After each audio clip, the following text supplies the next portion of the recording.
Hermanos, con gozo llegamos al cierre del libro de Eclesiastés. Qué glorioso el poder ver y hacer un recorrido expositivo continuo de esta joya del libro de Eclesiastés. Muchas cosas el Señor nos ha mostrado por medio de este libro, nos ha confrontado, nos ha animado. Muchas cosas que hemos aprendido, a otras que hemos recordado. En muchos aspectos hemos sido confrontados y en otros tenemos delante de nosotros un gran reto de poder poner en práctica y aplicar. Si usted nos visita por primera, segunda vez o quizás no estuvo desde el principio de la serie, recuerde las palabras como el autor de este libro, Salomón, a quien el mismo libro también llama como predicador. Así empezó el capítulo 1, versículo 1. Vanidad de vanidades, dice el predicador, vanidad de vanidades, todo es vanidad. Y hoy llegamos a las últimas palabras de esta carta, de este libro, con palabras similares donde el predicador concluye dándonos una perspectiva de cómo nosotros podemos vivir en un mundo caído, un mundo quebrantado. Cómo nosotros podemos ahora mirar por encima del sol, ya que durante todo el desarrollo del libro vimos cómo Salomón se empeñó a fondo para recordarnos que todo lo que hay en esta tierra es un vapor que desvanece. Cómo no es ni hace sentido fijar nuestra mirada ni en los placeres de este mundo, ni en las riquezas de este mundo, ni lo que este mundo ofrece, porque él decía una y otra vez, eso es vanidad. Es un vapor que está por un poco de tiempo y luego va a desaparecer. Y cuando leíamos y navegábamos sobre este libro, pensábamos y decíamos, wow, pero qué pesimista. Pero no era pesimismo, era justamente el interés de Salomón, a quien le está dirigiendo estas palabras a su hijo, quien luego va a ser rey o quien iba a ser heredero del reinado. Él está queriendo ayudar a este que va a tener poder, riquezas, a no poner su mirada en esta vida. Incluso él le llamaba a la vida por debajo del sol. Y para poner claros los conceptos, cada vez que el autor decía una vida por debajo del sol, él estaba haciendo referencia a una vida donde en la práctica no se conoce a Dios, donde no se considera a Dios, donde no se vive como si Dios existiera. Pero como hemos sido animados una y otra vez a través de esta carta a poner nuestra mirada por encima del sol. De hecho, desde los versículos de la semana pasada que vimos, el autor ahora en el cierre de su libro quiere animar a su hijo o sus hijos o jóvenes a que pongan su mirada en el Creador, el que sí está por encima del sol. Y si usted recuerda la semana pasada las palabras que él usaba, acuérdate pues de tu Creador. Y ahora, una vez más, él anima al cerrar a poner su mirada en este que está gobernando sobre el sol, por encima del sol. Ahora, la pregunta que hemos visto durante todo este libro y que hoy concluimos: ¿cómo nosotros, viviendo en un mundo caído, un mundo que cada vez más vive a espaldas de Dios, un mundo que cada vez más quiere ir en dirección opuesta a Dios, cómo nosotros, aún viviendo en un mundo caído, podemos vivir una vida con una perspectiva por encima del sol? ¿Es posible? Claro que sí. Si una vida por debajo del sol es una vida sin considerar a Dios, entonces una vida por encima del sol es una vida que sí considera a Dios. Y de ahí el título del sermón en esta mañana: la vida por encima del sol. La vida por encima del sol. Y yo quiero, mire hermanos, que usted haga un ejercicio conmigo. Abra su Biblia, encienda su Biblia, pero yo quiero que usted me acompañe con su Biblia y que usted vaya versículo con versículo. Y si va a abrir su Biblia digitalmente, que no se distraiga con cualquier notificación y se vaya y abra otra ventana. No, que se quede aquí sembrado en los versículos que vamos a leer al final de este libro de Eclesiastés. Y vamos a leerlo juntos otra vez. Ya el hermano Juan Carlos lo leyó. Yo quiero que lo revisitemos otra vez juntos. Lea con detenimiento, con meditación. El predicador, Salomón, además de ser sabio, enseñó también sabiduría al pueblo y reflexionó, investigó y compuso muchos proverbios. El predicador trató de encontrar palabras agradables y de escribir correctamente palabras de verdad. Las palabras de los sabios son como aguijones y como clavos bien clavados. Las de los maestros de estas colecciones dadas por un pastor. Pero además de esto, mire su audiencia, hijo mío, estate prevenido. El hacer muchos libros no tiene fin y demasiada dedicación a ellos es fatiga del cuerpo. La conclusión, cuando todo se ha oído, al final de este libro, esta es la conclusión: teme a Dios y guarda sus mandamientos, porque esto concierne a toda persona. Porque Dios traerá toda obra a juicio junto con todo lo oculto, sea bueno o sea malo. Interesante cómo el autor de este libro, Salomón, el hombre más sabio y dicen rico que ha existido sobre el planeta, concluye estas palabras apuntando a su hijo, a sus hijos o a su audiencia o a quien leyera, apuntándolo a poner su mirada por encima del sol. A poner su mirada en el Creador, en aquel que no solamente es creador y que gobierna, sino también que es pastor, a quien llama pastor en estos versículos, y no solo que es pastor, sino que también es juez. Para nosotros este libro tiene mucha trascendencia y relevancia porque justamente cada vez más vivimos en una sociedad que pone de manifiesto que quiere vivir una vida con una perspectiva sin Dios, que quiere vivir sin Dios. Cada vez más lo vemos, las noticias, tristemente la noticia que escuchamos que sucedió ayer, vemos una vida que gira cada vez más a la deriva, una vida totalmente apartada de Dios. Por lo tanto, al leer este texto vemos que Salomón, como idea central, quiere comunicarle a sus oyentes y animarlos a poner su mirada en aquel que gobierna y juzga todo lo que está por debajo del sol. Y con el sermón hoy nosotros queremos animarte a vivir con la mirada puesta por encima del sol. Queremos animarte a vivir con tu mirada puesta por encima del sol, atesorando la sabiduría de la palabra de Dios, de manera que temamos al Señor y guardemos sus mandamientos. Y esa es la idea que comunica el sermón o que persigue el comunicar el sermón. Así que, ante la pregunta que hice anteriormente, ¿cómo luce una vida que vive con la mirada, la perspectiva por encima del sol? ¿Cómo luce? Dos maneras claras, bien simple.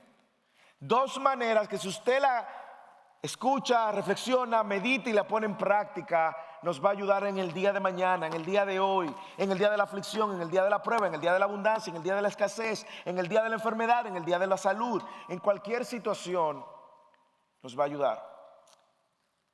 Una vida que vive con la mirada por encima del sol, primero atesora la palabra dada por el pastor, la palabra dada por Dios, la atesora. Y segundo, teme a Dios y le obedece. Eso es, atesora la palabra del pastor, primero. Segundo, teme a Dios y le obedece. Eso es todo.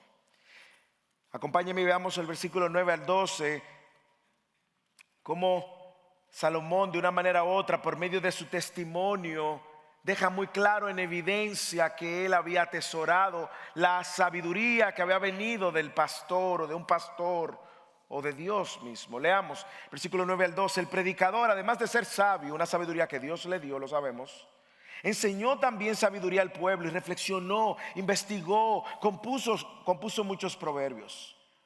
El predicador trató de encontrar palabras agradables y de escribir correctamente palabras de verdad.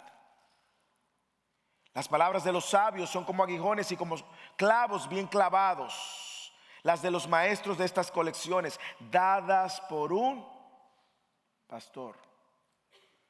Pero además de esto, hijo mío, estate prevenido, el hacer muchos libros no tiene fin y demasiada dedicación a ellos fatiga del cuerpo.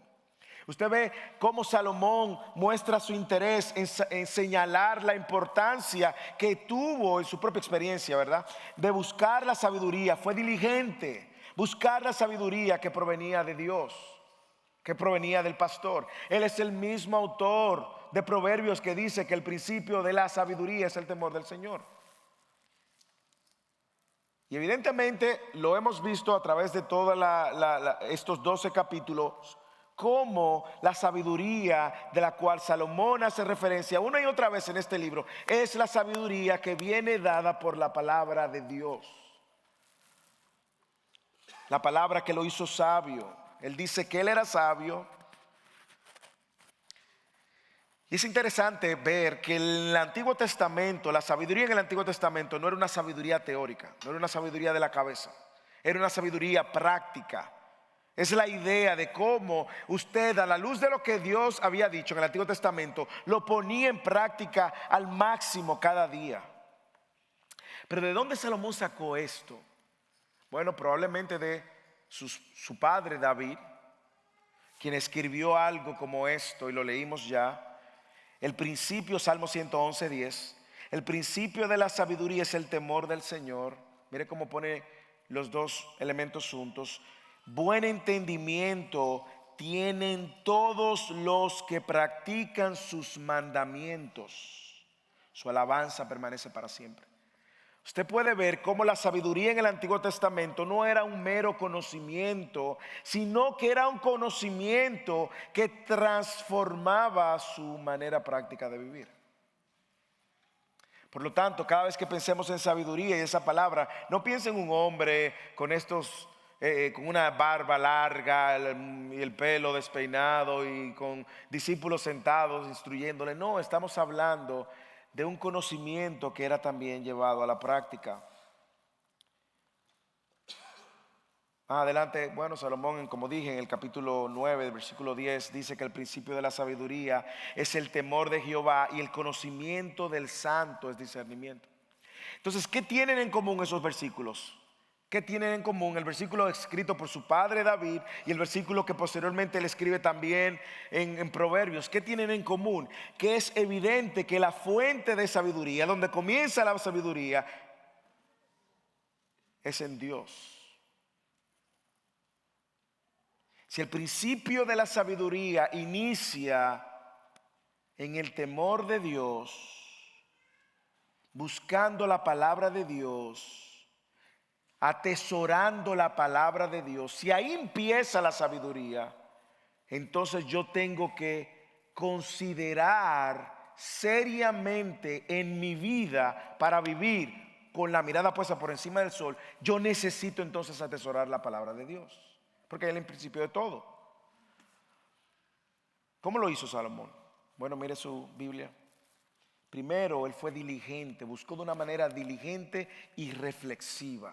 Mire cómo dice, además de ser sabio, no se conformó con esa sabiduría, enseñó también la sabiduría al pueblo, reflexionó, investigó y escribió muchos proverbios. O sea que él fue diligente, una búsqueda que no se tradujo en su propia edificación, sino que también en la edificación de otros.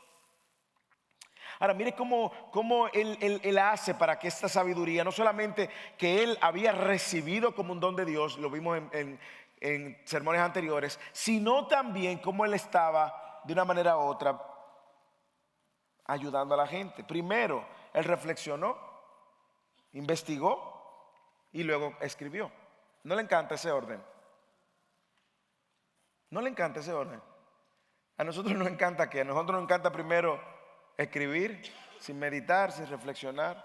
Nos encanta enseñarle a otros sin antes nosotros procesar y reflexionar. No, él fue diligente, él investigó y luego de su investigación él reflexionó y luego entonces él escribe Proverbios. Recuerde que en ese momento en Israel también existía mucha literatura de sabiduría a sus alrededores. Así que él estudió, examinó cuidadosamente y luego escribe. Él reflexiona antes de escribir. Él investiga antes de escribir. Él primero la mastica, la digiere y la procesa para él antes de escribirla para otros. Por eso usted va a ver una y otra vez en este libro, como vimos, la manera como él hablaba desde su propia perspectiva y de su propia experiencia. Y mire cómo él lleva esto a la gente, cómo lo transmite. Mire la manera, versículo 10. Mire cómo él transmite esa sabiduría que había recibido, también que había indagado de esa palabra de Dios, que tenía como fuente a Dios mismo. Trató de encontrar palabras agradables y de escribir correctamente palabras de verdad. La manera. Algunos entienden que esa palabra agradable es la manera poética, como él nos comunicaba muchas verdades que golpearon nuestro corazón. Es como cuando una gente así como de relajo te dice las verdades. Tú te ríes, pero te está diciendo una verdad, de broma. Pero mire cómo estas palabras no eran solamente agradables, sino también que eran cargadas de la verdad. Él confiaba que esas palabras, esa verdad, esa sabiduría que provenía de Dios, podía entonces transformar a la gente, impactar a la gente. Y de ahí que usa la ilustración que leímos, versículo 12. Las palabras de los sabios son como aguijones y como clavos bien clavados las de los maestros de estas colecciones. En otras palabras, cuando él estaba también transmitiendo lo que él había recibido, él estaba consciente de que esas palabras iban a producir un efecto. Y clavos y aguijones, esos elementos que él usa, a propósito, era porque los aguijones que usted y yo pensamos no es lo que él tiene en mente. Lo que él tiene en mente eran unos aguijones que se puntiagudos, palos puntiagudos, que el pastor le daba al animal para que el animal tomara la dirección correcta. Es decir, le daba la dirección correcta. Y los clavos probablemente que vienen a la mente son los clavitos que usted clava en su puerta. No. Lo que Salomón tiene en mente son estacas que le daban estabilidad a la tienda. Por lo tanto, cada vez que él habla de aguijón y estacas aquí, él está hablando de que la palabra de Dios le estaba dando estabilidad, firmeza y dirección.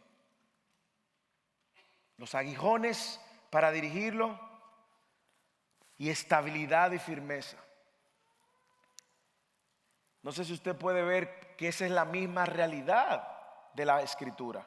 Hermanos, la escritura es como un aguijón en que ocasiones nos va a decir la dirección que tenemos que tomar, aunque no nos gusta. Pero por aquí, pero es que yo quiero irme por aquí. No, es que no por ahí que tú te vas. Es por aquí que te vas. Y a veces en ocasiones nosotros huimos de la verdad de la escritura porque queremos terminar haciendo lo que queremos hacer. Sin embargo, también nos dan la firmeza para nosotros estar firmes en un mundo que está tambaleando, hermanos. Hermano, el mundo está tambaleando. Pero cuando estamos anclados en la verdad de la palabra de Dios, podemos estar confiados de que vamos a estar firmes y estables. Pero no solamente él atesoraba la sabiduría porque le daba firmeza, estabilidad, sino porque él sabía que venían de un pastor. Lee el versículo 11. Las palabras de los sabios son como aguijones y como clavos bien clavados, las de los maestros de estas colecciones, dadas por un pastor. Salomón reconocía que estas palabras venían de un pastor y él las recibía como que venían de un pastor. Él sabía que esos dichos, esa recopilación venían de Dios mismo, quien además en las escrituras del Antiguo Testamento era presentado como el pastor. Por ejemplo, el Salmo 81, Dios es conocido como el pastor de Israel. También en Isaías 40, 11, proclama a Dios como el pastor que apacentará su rebaño. En el Salmo 23, su padre escribió el Salmo 23 diciendo: el Señor Jehová es mi pastor. Por lo tanto, esa palabra ahí como de que vienen dadas por un pastor no están al azar. Él está considerando cómo la palabra de Dios era el instrumento que Dios como pastor estaba usando para guiarlo y afirmarlo. Así que Salomón, dándole al pueblo y pasándole a sus hijos y a la próxima generación la palabra de Dios, estaba guiando al pueblo y afirmando al pueblo. Así que la palabra de los sabios que vienen y nacen de la sabiduría dada por Dios, daban dirección y estabilidad. Hermanos, no hay manera de nosotros poder vivir en este mundo con una mirada por encima del sol si no atesoramos la palabra de Dios. Hermano, no hay manera. Hermano, créame que tenemos demasiadas distracciones que nos van a envolver fácilmente para nosotros vivir como si no conociéramos a Dios. Hermanos, en la práctica vamos a tener suficiente, es lo que dice Hebreos capítulo 12. El pecado que nos envuelve fácilmente, hermanos. Yo necesito la escritura, necesito atesorarla. Y de eso hablábamos hoy en Fidelis, al final de la doctrina de las escrituras. Hablábamos de cómo nosotros necesitamos atesorar la palabra de Dios. Es por eso que para nosotros poder vivir una vida por encima del sol es necesario considerar las palabras del pastor. No de este pastor, las palabras del pastor. El buen pastor, el que da su vida por las ovejas. El buen pastor que nos guía por verde pastos. El buen pastor que aunque andemos por valle de sombra de muerte, aunque parezca que nuestro mundo se acaba y lo único que parece es la muerte, lo que tenemos por delante, el buen pastor está ahí. La necesitamos, hermanos. Él nos guiará, Él nos dará firmeza, Él nos dará estabilidad. Y también nos advierte. Mire como el autor dice en el versículo 12: además de esto, hijo mío, estate prevenido. El hacer muchos libros no tiene fin y demasiada dedicación a ellos es fatiga para el cuerpo. Escuche y aclare, aquí no está hablando de la Biblia, ¿ok? Aquí está hablando de otros libros fuera de la revelación de Dios. Tenga cuidado con cualquier cosa más allá que los dichos dados por Dios y por el pastor. Tenga cuidado en prestarle más atención a eso. Y déjame decirle, usted dirá, bueno, pastor, yo no estudio la Biblia de la manera que usted la estudia, de la manera que va a un seminario. Pero déjeme darle una advertencia práctica para que usted entienda. En ocasiones nosotros somos buenos leyendo el libro de muchos autores, ¿sí o no? ¿Sí o no? Un libro de este tema, un libro de otro tema, y no hay nada malo en ese tema. No hay nada malo en eso. De hecho, aquí nosotros promovemos la lectura. Sin embargo, cuando yo le doy más importancia al libro de un autor que al libro del autor, en la práctica yo estoy diciendo que lo que escribió otro hombre es más importante que lo que Dios escribió. Por lo tanto, aquí está la advertencia: sea prudente mientras también usted busca esa sabiduría que viene de Dios. Sea prudente, tenga cuidado con cualquier cosa más allá que la palabra de Dios. Tenga cuidado con esos otros libros que pueden reemplazar el tiempo de nosotros en la palabra de Dios. La advertencia es válida, es sabia, es necesaria, porque a nosotros nos gusta más que nos den la comida masticada a tener que masticarla. Por lo tanto, hermanos, para nosotros vivir en este mundo caído con una perspectiva por encima del sol, usted necesita atesorar la palabra de Dios, que es la palabra del buen pastor. Vivir en esta vida difícil, en esta vida de dolor, en esta vida de engaños, en esta vida de tristeza, en esta vida de ansiedades, es necesario que atesoremos la sabiduría que viene de la palabra de Dios. Así que una pregunta reflexiva antes de movernos adelante es: ¿cuál es el valor que usted le da a la palabra de Dios? ¿Cuál es el valor que hoy en el 2023, en mayo de 2023, usted le está dando a la palabra de Dios? Primera pregunta. Segunda pregunta: ¿cuál es la fuente de sabiduría que está dirigiendo su vida? ¿Es el pensamiento del hombre? ¿Son las corrientes humanistas? ¿O es la palabra de Dios? ¿Qué tanto atesoras la palabra de Dios? ¿Usted quiere saber Solo vamos a hacer una evaluación práctica, todos aquí, del cual yo no estoy hablando para ustedes, estoy hablando también para mí. La manera de yo ver qué tanto atesoro la palabra de Dios es evaluando lo que tiene prioridad en mi vida. ¿Qué tanta prioridad tiene la palabra de Dios a la hora de yo tomar decisiones? ¿Qué tanta prioridad tiene la palabra de Dios a la hora de yo criar a mis hijos? ¿Qué tanta prioridad tiene la palabra de Dios en mi matrimonio? ¿Qué tanta prioridad tiene la palabra de Dios en mi soltería? ¿Qué tanta prioridad tiene la palabra de Dios mientras trabajo? ¿Qué tanta prioridad tiene la palabra de Dios en todo lo que hago? En la medida en que usted ve dónde están sus prioridades, entonces usted va a ver qué tan presente está la palabra de Dios. Hermanos, yo confieso que yo necesito pasar más tiempo en la palabra de Dios. Yo necesito atesorar más la palabra de Dios para conocer más a Dios, conocer más su voluntad y vivir para su gloria, hermanos. Yo lo necesito diariamente, hermanos.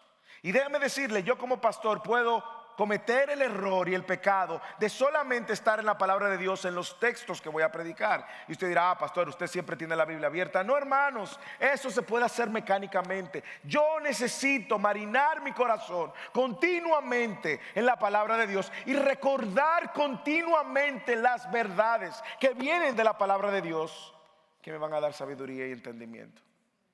Por lo tanto, nadie sale y escapa de esta verdad. Debemos de atesorar las palabras dadas por Dios, por el buen pastor. Debemos de hacer de ella nuestra principal fuente de influencia en mi vida. Porque ella es la lámpara en mi caminar, dice. Es el pan que necesito cada día. Es el instrumento que me santifica. Me ayuda a discernir. Me recuerda la obra de Cristo. Destruye mis dudas en tiempo de ansiedad. Me recuerda el perdón de mis pecados diariamente. Me da esperanza en esta vida y en la venidera. Hermanos, no es una opción para el cristiano, hermanos. Atesorar la palabra de Dios no es una opción para el cristiano, es una necesidad. Es una necesidad. Y si usted está aquí y al igual que yo dice, yo también necesito atesorar la palabra de Dios. Hermanos, empecemos confesando el pecado y diciéndole, Señor, he descuidado este tesoro. Le he dado un segundo plano en mi vida, un tercer plano en mi vida. Señor, esto no está ni siquiera en la ecuación de mi vida, perdóname. Y ore conmigo y diga al Espíritu Santo, mueve mis afectos para atesorar lo que tú has revelado y lo que has dicho que es bueno. Aprendamos de Salomón, seamos diligentes en conocer la palabra de Dios, en reflexionar en la palabra de Dios, en meditar continuamente en la palabra de Dios, en vivir a la luz de la palabra de Dios y finalmente en edificar a otros con la palabra de Dios, con palabras agradables, llenas de verdad. La vida por encima del sol es una vida que atesora la palabra dada por el pastor. Segundo, no solamente es necesario la palabra de Dios para conocer a Dios y todo lo demás, sino también temer a Dios y obedecerle. Y esto va conectado, hermanos. No hay manera de usted conocer a Dios si usted no conoce su palabra. Por lo tanto, no hay manera de obedecerle si usted no sabe lo que Dios espera. Lea conmigo el versículo 13 y 14. La conclusión, dice Salomón, cuando todo se ha oído, es esta. La conclusión de este libro es esta. La tesis de este libro es esta. Teme a Dios y guarda sus mandamientos. Punto. Porque Él da dos razones. Y la vamos a ver. Teme a Dios y obedece. Aquí Salomón una vez más quiere apuntarnos a aquel que está por encima del sol, ¿sí o no? Cuando él dice teme a Dios es porque una vida sin Dios, una vida por debajo del sol, no considera a Dios, por lo tanto no le teme a Dios, por lo tanto vive en rebeldía a Dios. Y ahora Salomón concluye en el versículo 13 dándonos la clave, la tesis del libro. Y él nos viene preparando, hermanos. Él ha venido preparándonos con este tema. Él ha venido preparando nuestros corazones una y otra vez. En el capítulo 3, versículo 14, si usted lo recuerda, Él dice, Dios es soberano, así que todo lo que Dios hace será perpetuo. Teme a Dios porque todo lo que Él hace será perpetuo. No hay nada que añadirle, no hay nada que quitarle. Dios ha obrado así, así que delante de Él teman los hombres. En el capítulo 5, versículo 7, Él da esto como un mandato y dice, porque en los muchos sueños y en la mucha palabra hay vanidades. Tú, sin embargo, imagínense que le está hablando a su hijo. Le está dando una palabra de sabiduría a su hijo. Le dice, mira, tú vas a escuchar muchas palabras por aquí, muchas palabras por allá. Yo sé que vienen muchos, pero tú teme a Dios. Eso en el capítulo 5:7. En el 7:18, otra vez Salomón. Yo estoy ahora dándole para atrás, para que usted vea que Él ha venido preparándonos para la conclusión. Ahora Él anima a temer a Dios porque el que teme a Dios prosperará, dice.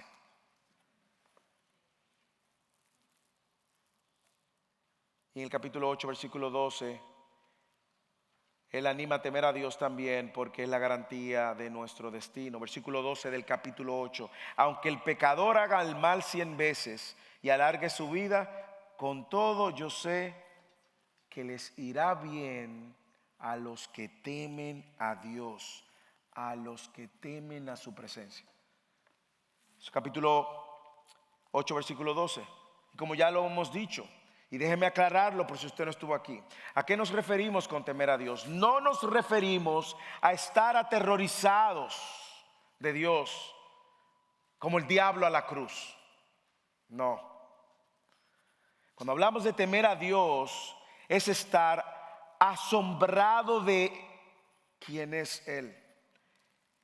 Es saber que Él es el creador todopoderoso mientras nosotros somos simplemente criaturas. Es saber que Dios es eterno y nosotros somos un vapor que desaparecemos así. Es reconocer que Él es soberano y nosotros dependientes de Él. Es saber que Él es santo y nosotros somos pecadores. Y más aún, es saber que Él es justo y que no tiene por inocente al culpable. Temer a Dios es vivir en ese asombro continuo donde yo veo su grandeza y veo mi pequeñez. Donde yo veo su santidad y veo mi suciedad. Y donde veo que Él es el único que provee un medio para salvarme y que yo no puedo salvarme por mí mismo. Por lo tanto, si usted cree eso, si usted considera eso, la respuesta natural, ¿cuál es? Reconocerlo en tu vida, en todos tus caminos. Reconocerlo a Él como el bien supremo, reverenciándolo, respetándolo, honrándolo, adorándolo y haciéndolo el centro de tu vida. Cuando tú no temes a alguien o a algo, tú le irrespetas. Te lo voy a poner en el aspecto más simple. Voy a poner el ejemplo de un hombre que cría serpientes, cobras venenosas. Él no teme, él juega con ellos, pero el que sabe que una serpiente venenosa mata, no creo que se acerque, ¿verdad? O piensen en aquel hombre marinero que sabe el impacto que tiene una tormenta. Él sabe que el día de la tormenta él no va a salir con su botecito a salir a pescar. Él tiene un respeto a eso. El temer a Dios es reconocer su grandeza versus nuestra limitación, honrarlo y adorarlo. Es reconocer algo tan simple como lo que dijo el apóstol Pablo cuando estaba discutiendo con los griegos en el Areópago. Es saber que por Él vivimos y existimos. Hermanos, usted lo sabe eso. Usted sabe que lo que usted es porque Él lo hizo. Usted sabe que lo que usted tiene y lo que no tiene es porque Él se lo dio o se lo quitó. Hermanos, cuando nosotros mostramos esa actitud de honra, reverencia y de temor a Dios, entonces eso se traduce en una obediencia natural, que es lo siguiente: ¿cómo yo muestro ese temor a Dios? ¿Cómo yo muestro esa reverencia, pastor? ¿Cómo muestro esa honra? ¿Cómo adoro a ese Dios? El texto responde, léalo, guardando sus mandamientos. El uno te lleva al otro. Y yo diría que es como una cadena, ¿sí o no? Porque no hay manera de tú conocer la grandeza, la santidad, la justicia, la obra de Dios, el pecado del hombre, la condición miserable espiritual en la que se encuentra el hombre, que no es capaz de redimirse por sí mismo. Que usted encuentre esos tesoros en la palabra de Dios, donde usted ve que ese Dios es misericordioso, compasivo, donde ese es un Dios de amor. Y es aquí, en esta fuente de tesoro, donde se revela ese Dios que le asombra. Y es en ese asombro que usted dice, no. ¿Qué es lo que tengo que hacer? Arrepentirme, me arrepiento. ¿Qué es lo que tengo que hacer? Obedecerle, le obedezco. Porque un verdadero conocimiento de la verdad de Dios nos lleva a una genuina obediencia. La actitud de temer a Dios lleva a la acción de guardar sus mandamientos. En otras palabras, hermanos, usted y yo mostramos esa honra, respeto, adoración y temor a Dios al guardar sus mandamientos. Déjenme aclarar algo para que no se me confunda. Nosotros no guardamos los mandamientos para salvarnos. No lo es. No hay manera. ¿Ok? No hay manera de que podamos guardar todos los mandamientos todos los días de nuestra vida sin pecar. No hay manera. Eso lo hizo Cristo en la cruz. Y porque Cristo lo hizo en la cruz, yo ahora, por la obra de Cristo en la cruz y la obra que el Espíritu Santo hizo en mí de darme una nueva naturaleza y un nuevo corazón, yo ahora estoy facultado para guardar su mandamiento. Déjeme demostrárselo por la Escritura y así usted no discute conmigo, no se le queda una duda en la cabeza. El pastor dijo esto, déjeme demostrarle que cuando el Señor cambió su naturaleza, Él también puso su espíritu y ahora usted puede obedecer y guardar su mandamiento. Por lo tanto, no crea que es una misión imposible, es un mandato. Ezequiel, el famoso texto, versículo 26.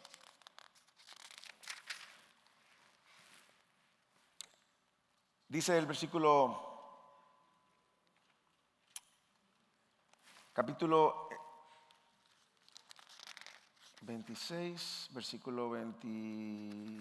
¿Dónde estás? Que no te veo. ¿Dónde estás? ¿Quién dijo 26? Es 36. 36. 25 en adelante. Ezequiel 36, 25 en adelante. Yo sé que usted lo está buscando, así que tenga un segundo más. Y aquí vamos. Entonces los rociaré con agua limpia y quedarán limpios. De toda la inmundicia y de sus ídolos los limpiaré. Además, dice el Señor, les daré un corazón nuevo y pondré un espíritu nuevo dentro de ustedes. Quitaré de su carne el corazón de piedra y le daré un corazón de carne y pondré dentro de ustedes mi espíritu y haré que anden en mis estatutos y que cumplan cuidadosamente mis ordenanzas. Sin ese nuevo nacimiento, como le llamamos, no hay espíritu.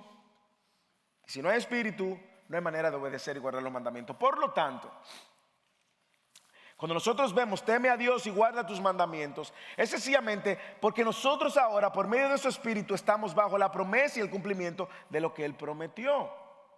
Ahora usted y yo podemos guardar sus mandamientos y sabemos que ahora la manera de no solamente honrar, obedecer y temer es guardando los mandamientos, y en eso vivimos para la gloria de Él. Hermanos, si nosotros reconocemos que Dios es Dios, que es el Creador, que es nuestro Rey, que Él es el Señor, hermano, pues lo más lógico es que entonces respondamos a lo que Él es.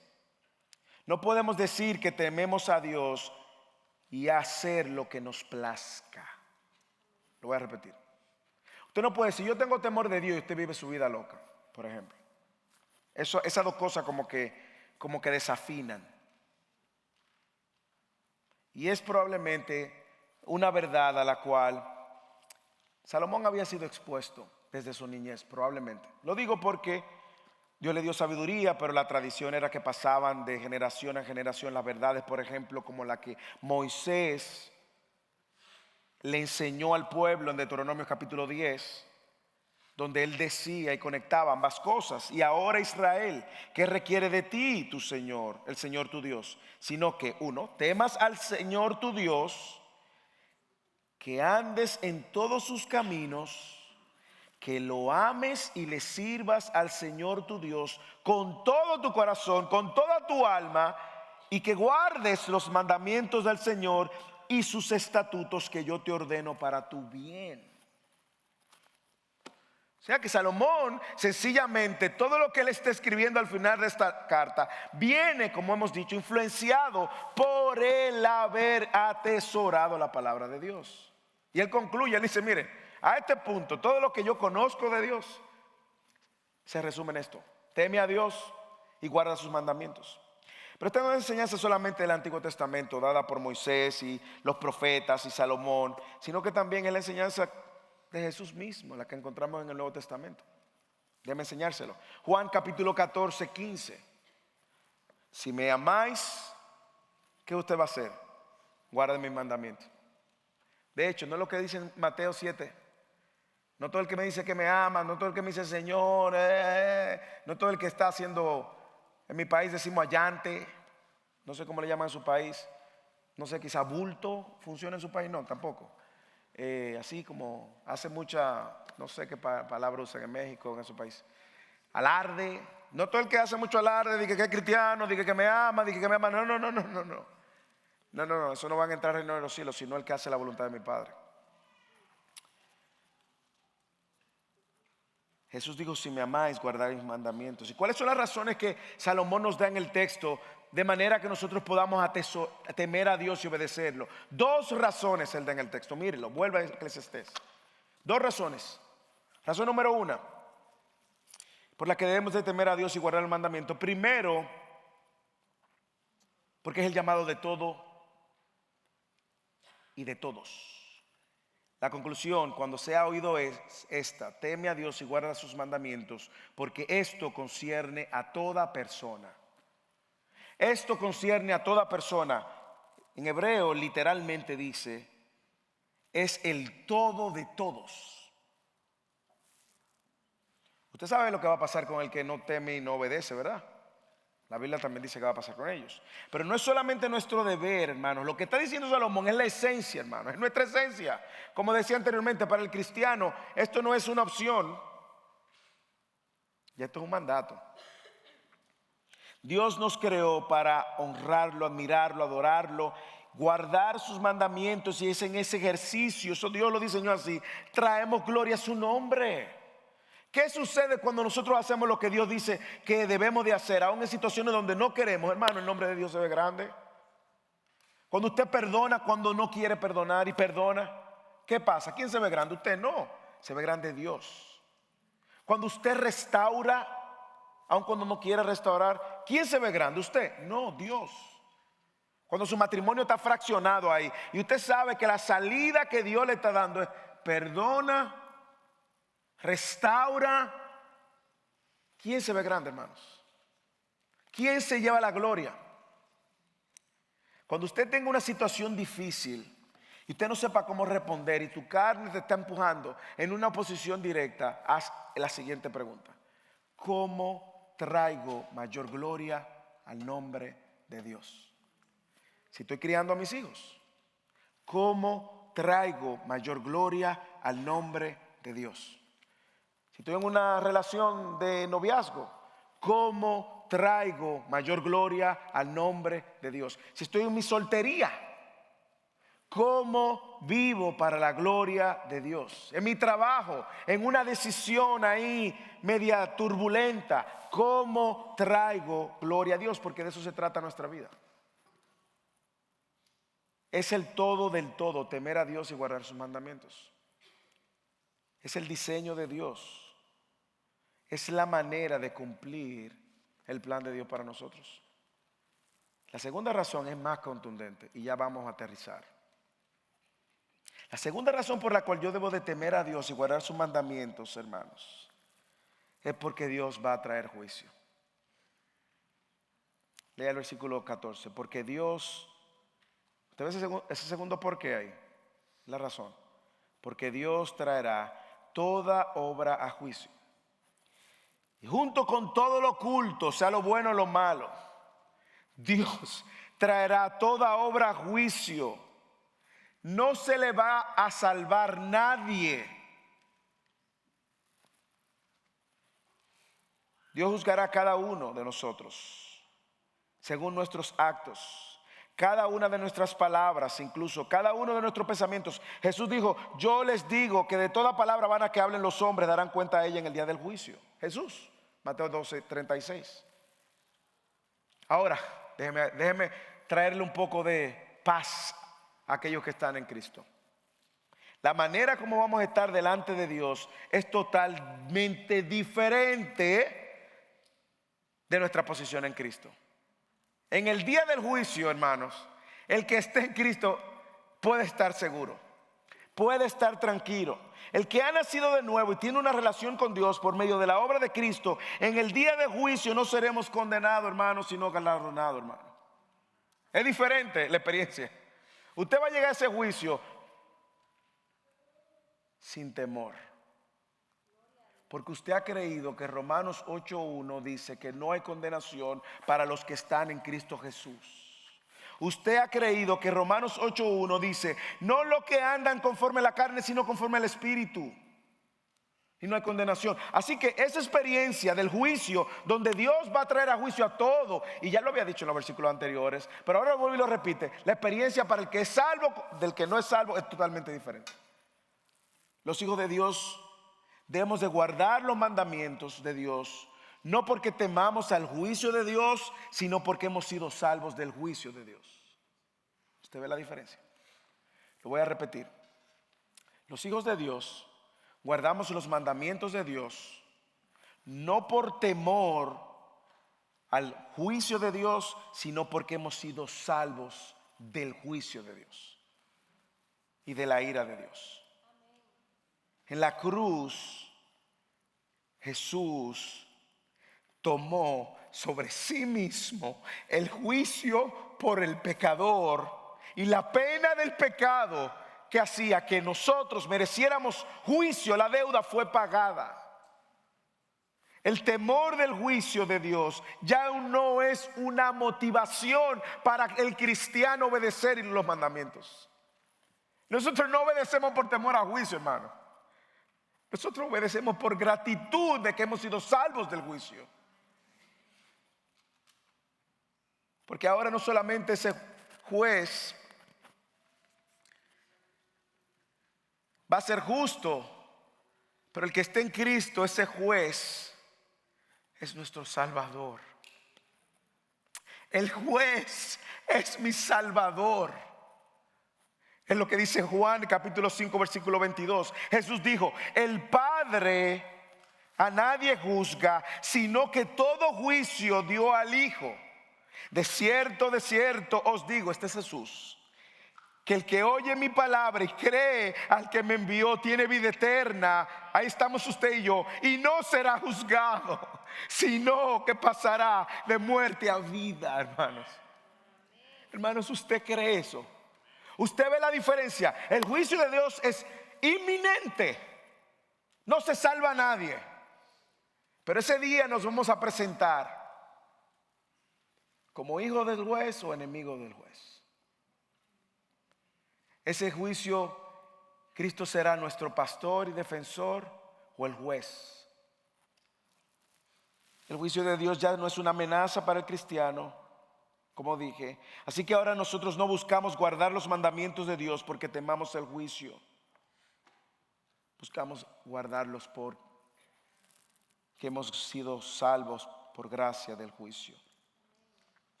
Cuando amamos a Dios, hermanos, es cuando realmente mostramos ese temor a Dios, guardando sus mandamientos. Eso es lo que dice Juan también en su primera carta, capítulo 5, versículo 3. Porque este es el amor de Dios, este es el amor de Dios, que guardemos sus mandamientos.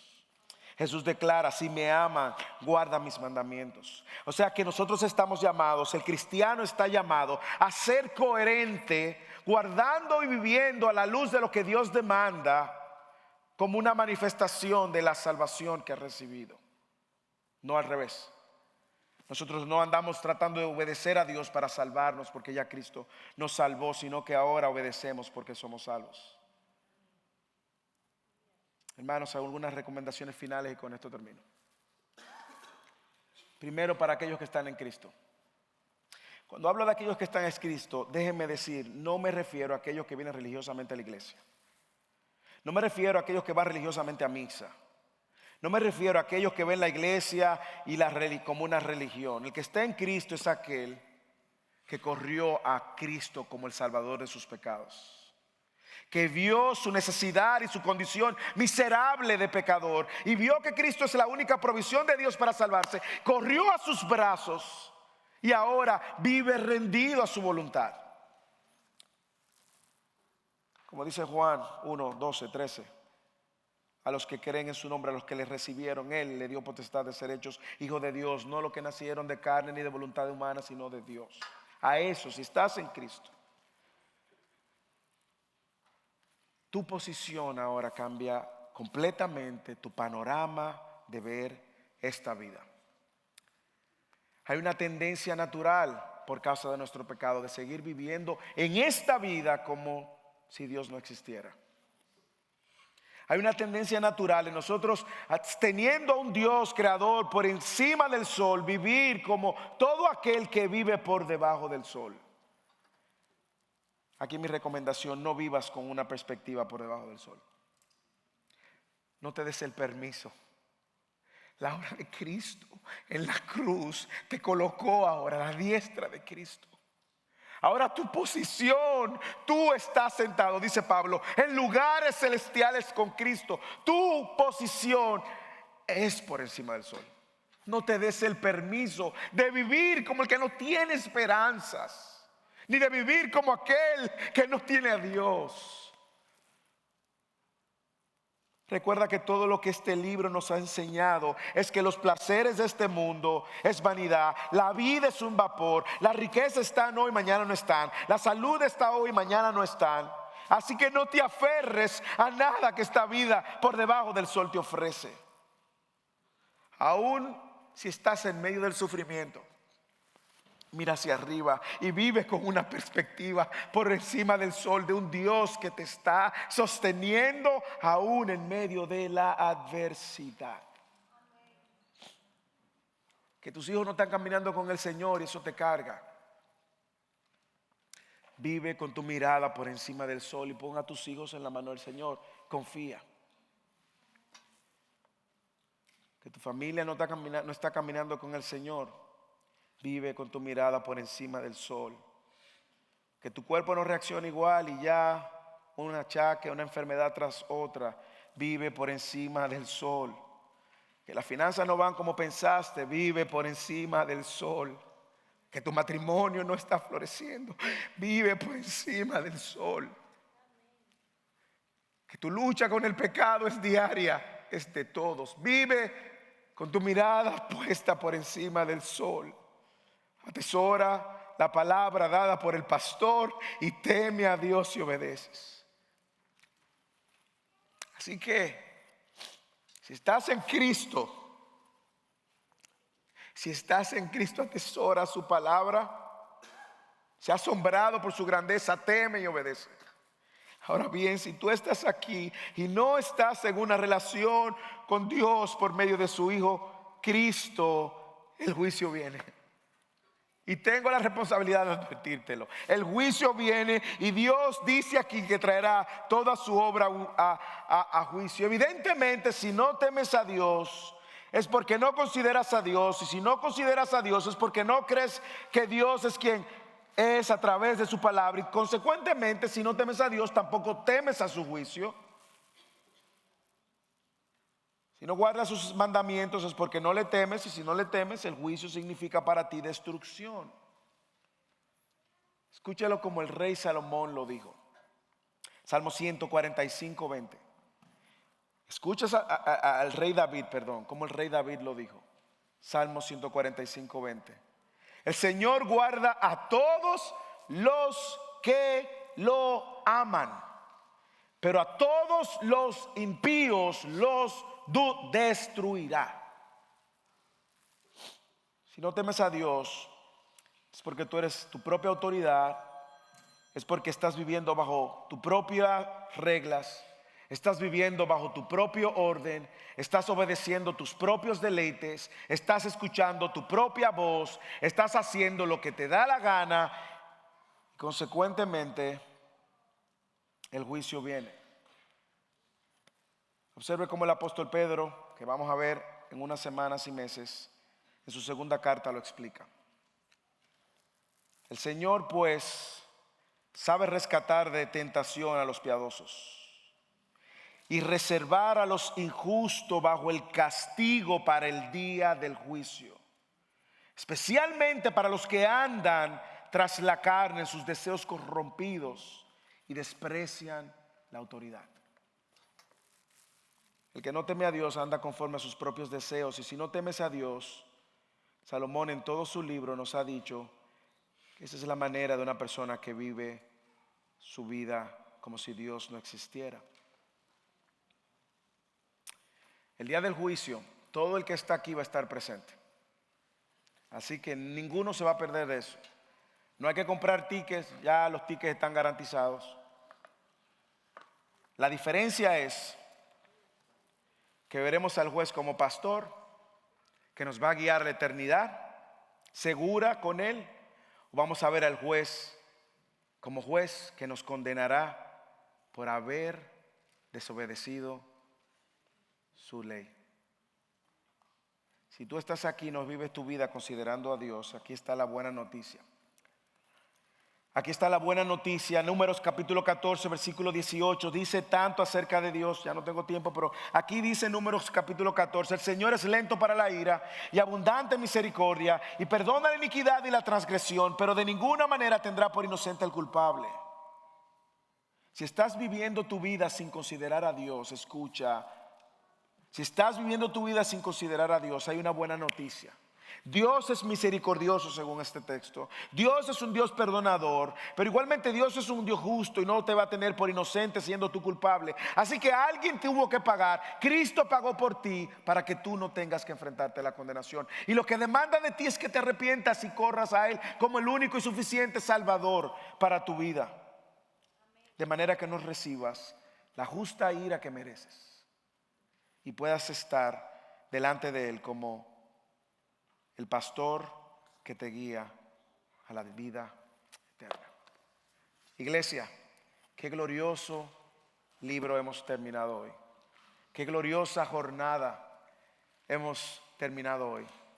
Pero como este caminar no se detiene hasta que Cristo venga y nos mande a buscar, desde ya les animo a preparar sus corazones para la primera y la segunda carta de Pedro, que nos va a hablar justamente cómo nosotros podemos vivir en medio de la dificultad, la tribulación, los problemas, la persecución en este mundo con una esperanza viva.